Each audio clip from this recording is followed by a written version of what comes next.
Hello and good morning to you all. Hi YouTube Live.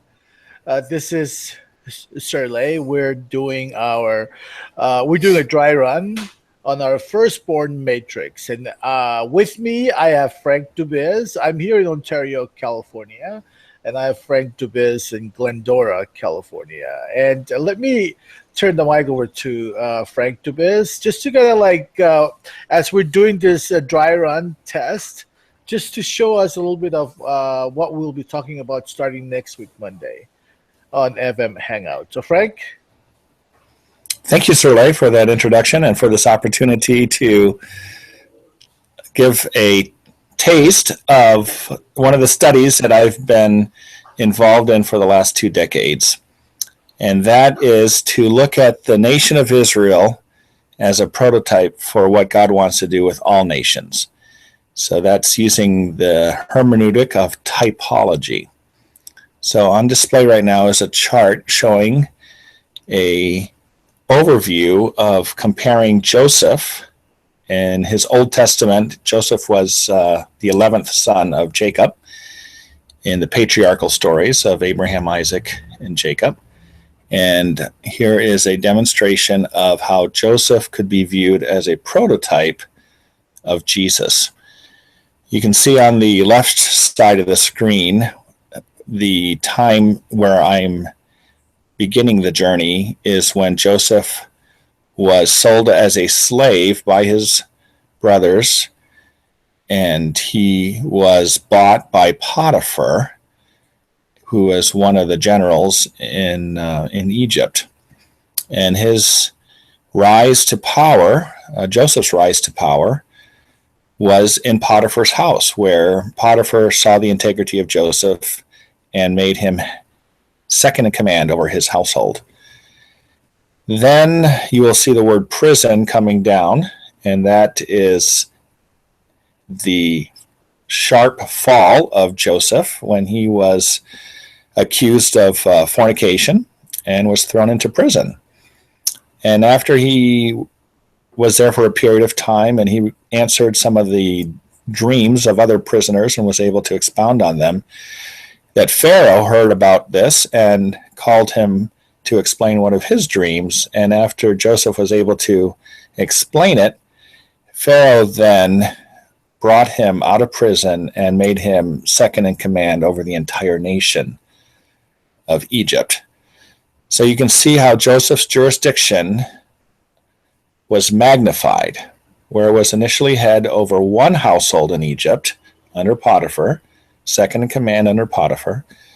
Then after his prison experience, he was made second in command over the entire nation, all the households of Egypt.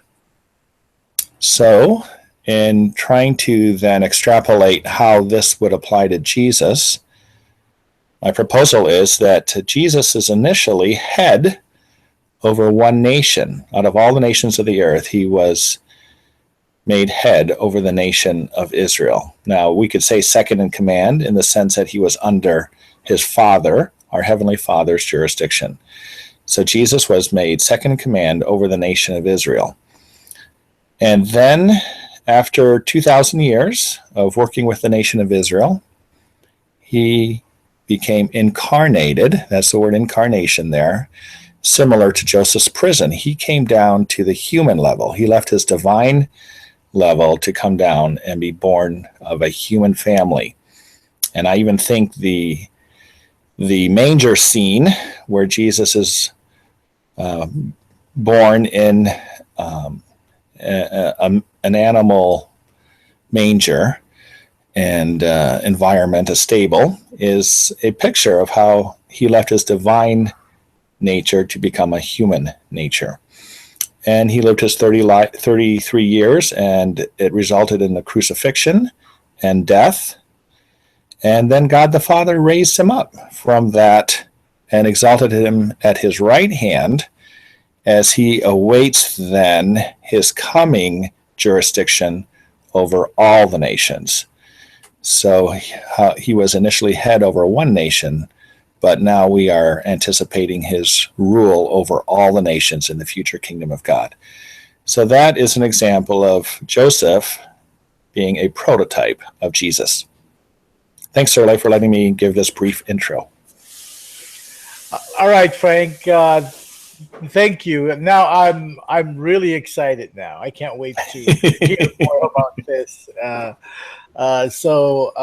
We have invited a few people. Hopefully, well, we're looking into starting next week Monday. So there's a lot of good stuff coming. So thank you, Frank, for your time, and I'm looking forward to learn more.